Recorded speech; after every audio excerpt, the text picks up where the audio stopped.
L'actualité des villes jumelées de notre région. Troyes est jumelée depuis pas mal d'années à Tornion, dans le Val d'Aoste, c'est en Italie. L'occasion de parler du Noël italien et notamment du Noël à Tornion. La grande majorité des Italiens attend le 25 décembre pour célébrer Noël, mais certains enfants d'Italie devront être beaucoup plus patients. En effet, à Rome et dans ses environs, on ne célèbre Noël qu'à l'occasion de l'Épiphanie, le 6 janvier. C'est notamment Befana. La Befana est une gentille sorcière montée sur un balai volant.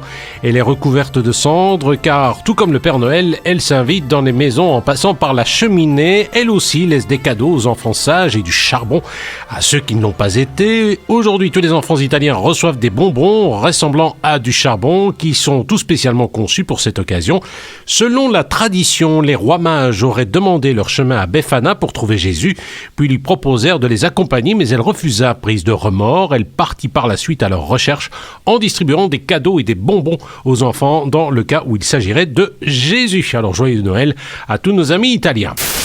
Un peu plus faste, les fêtes arrivent, c'est l'occasion, pourquoi pas, de manger du caviar. Offrir du caviar, ça fait toujours plaisir. Julien et Carolo, c'est un gourmet.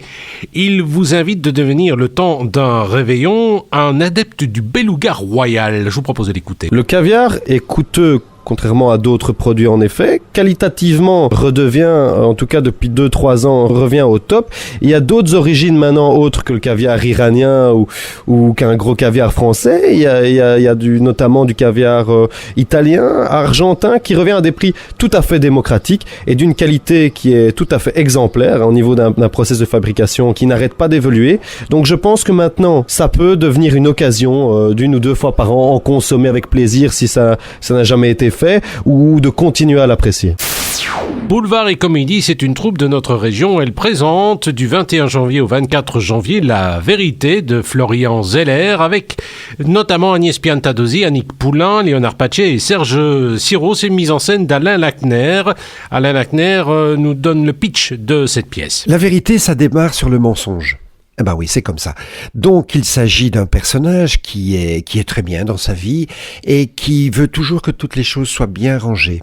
Jusqu'au moment où sa maîtresse lui dit, écoute, je voudrais que ça change un petit peu. Et on se rend compte que la maîtresse, c'est la femme de son meilleur ami.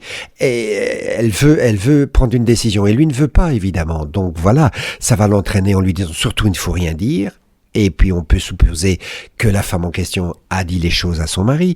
Il va trouver son meilleur ami en ayant le doute que il y a une révélation. Et puis où va-t-on arriver? Ça, c'est le but de la pièce. Pour toute réservation, 0471 863 681, 0471 863 681. Vous allez sur le site boulevardecomédie.be.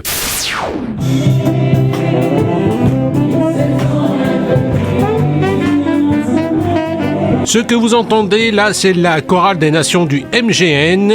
C'est une chorale qui proposera un concert de gospel le 3 janvier prochain à 19h.